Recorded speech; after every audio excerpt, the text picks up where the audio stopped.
Dios me los bendiga a todos ustedes, mis hermanos. Les saluda a su hermana Elena en Cristo para compartirle vida de los santos. Hoy le voy a hablar de Santa Otilia religiosa en el año 720.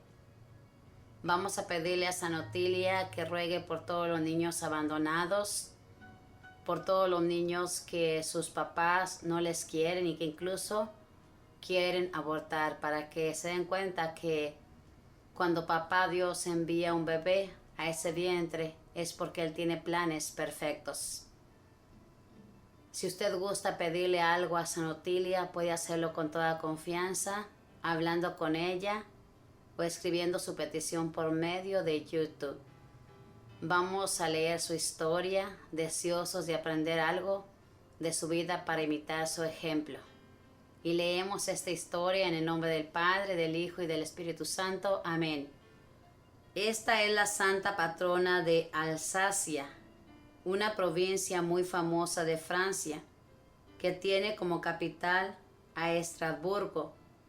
En aquellas tierras se ha tenido enorme devoción a Santa Otilia por más de 1000 años, y su historia es bien interesante. Al señor feudal que gobernaba Alsacia en el siglo VII era Aldarico. Era un pagano recién convertido al catolicismo y no muy bien convertido aún. Aldarico deseaba mucho tener un hijo, varón, pero he aquí que lo que le nació fue una hija y ciega. El hombre se llenó de cólera y mandó a que su hija fuera expulsada muy lejos de su castillo. La pobre niña fue llevada a un lejano convento de religiosas, las cuales la educaron lo mejor que pudieron en la religión de Cristo. La niña crecía ciega, pero he aquí que un día llegó al convento el obispo San Herardo, al cual había tenido un sueño en que se le ordenaba que fuera a esa casa de religiosas y bautizara a una niña.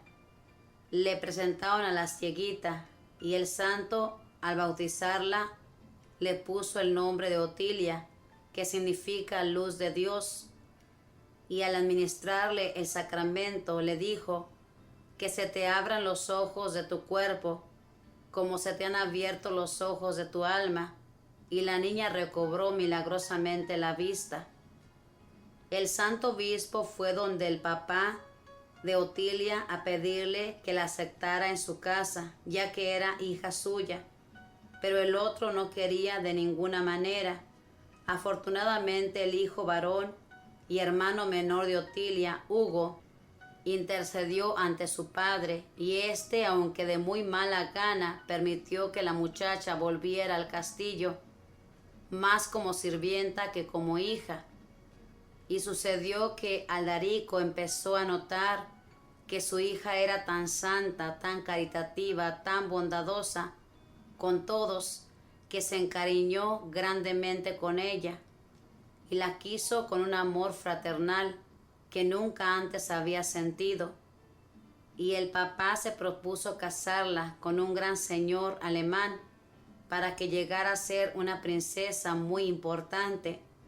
Él no sabía que Otilia, cuando estaba viviendo con las religiosas, se había encariñado enormemente por la vida de convento y se había propuesto dedicar su vida de entero a la oración y a las obras buenas y a ser una religiosa. Cuando ella supo que su padre estaba resuelto a obligarla a casarse, se vistió de sirvienta y así disfrazada huyó del palacio. Un barquero la llevó al otro lado del inmenso río. Ella siguió huyendo por los campos. Aldarico envió a sus soldados a buscarla por todas partes, y cuando la joven vio que ya se acercaban sus perseguidores, pidió a Dios que la protegiera, y vio en una roca una hendidura, y allí se escondió y nadie logró verla. Entonces su padre, lleno de remordimientos por su actitud, mandó publicar un decreto por medio del cual perdonaba a su hija y le permitía que se hiciera religiosa, Ella, al oír tal noticia, volvió al castillo. Aldarico le regaló un convento en una alta montaña para que se fuera allá con las demás jóvenes que quisieran ser religiosas, y allí se fundó el convento de Otilburgo. Otilia y sus compañeras se dedicaron a la oración, a los trabajos manuales y a atender a los centenares de pobres que llegaban a pedir ayuda. Otilia se dedicaba a socorrer a los enfermos más repugnantes y abandonados y fundó un hospital para ellos. Al fin, Aldarico, al darse cuenta de la gran santidad de su hija, dispuso junto con su santa anciana esposa vivir los dos como monjes y convirtieron su castillo en un convento dirigido por Otilia. Allí murieron piadosamente. La santa se dedicó a ofrecer misas, limosnas y oraciones por el alma de su padre, y tiempo después en una visión le fue dicho que por sus misas y oraciones y obras de caridad el alma de Aldarico lograba salir del purgatorio.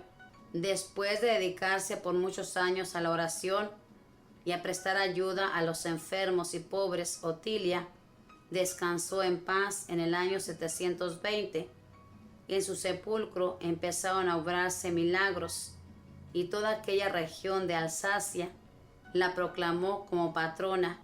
Todos los emperadores alemanes desde Carlos Magno en el año 800 le rindieron homenaje.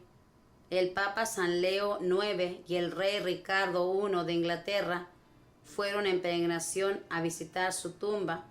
Todavía se conserva una fuente de agua que la santa hizo brotar con su oración cuando en el convento no había nada para beber, y con esa agua se bañan los ojos muchos enfermos de la vista y consiguen admirables curaciones. Otilia, pídele a Dios que nos abra los ojos de nuestra alma para ver la eternidad que nos espera, y por nuestras oraciones y limosnas y santas misas consíguenos, como tú, el descanso para nuestros amados difuntos. Que así sea. Esta es la historia de nuestra santa de este día, Santa Otilia. Como usted pudo escuchar, era hija de una persona muy rica, y Aldarico, que era su padre, deseaba tener un hijo, pero resulta que tuvo una hija y de pilón ciega, y este hombre, al ver que era ciega y era niña, la mandó lejos de su castillo, a un convento. Ahí la educaron, pero un día llegó un sacerdote y la bautizó, y al bautizarla se le abrieron sus ojos y pudo ver. Y este sacerdote fue a rogarle al padre para que la recibiera. Él no quería, ya tenía un hijo y no quería recibir a una hija. En aquel tiempo, hermanos, muchos hombres eran muy machistas y no querían tener hijas. Las veían como poca cosa, es por eso que no querían hijas. Solamente querían hombres, porque los hombres tenían valor. En esta actualidad, tristemente, todavía hay muchas personas así, que todavía se inclinan más por los hombres, y a las niñas las ven de poco valor, siendo que son grandes, porque Papá Dios a través de una mujer da la vida. Hermanos, esta historia nos lleva a recibir la vida. Nuestro Dios sabe por qué envía a las personas de esta manera. En este caso, esta niña fue ciega. Nuestro Dios tenía planes con esta santa. Y fíjese bien, esta niña que este padre repudió, esta niña fue la que lo llevó con sus oraciones, limonas y misas a la santidad. Por ejemplo, hay muchas personas que tienen niños especiales y muchas de las veces se quejan y dicen: ¿por qué Dios me castigó a mí mandándome un niño, una niña de esta manera?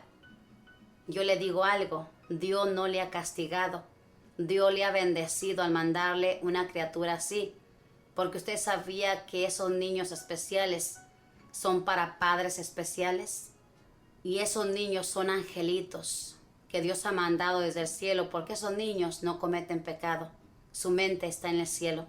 Así que reciba la vida y enseña a sus hijos, sus nietos, todo su entorno a respetar la vida, porque la vida es un regalo Y todo lo que nos sucede en esta vida tiene un propósito, aunque no lo entendamos. Esta santa, una vez que fue educada en ese convento, se encariñó y no quiso casarse porque le había dado todo su amor a Jesús. Hermanos, aprendamos de la vida de los santos.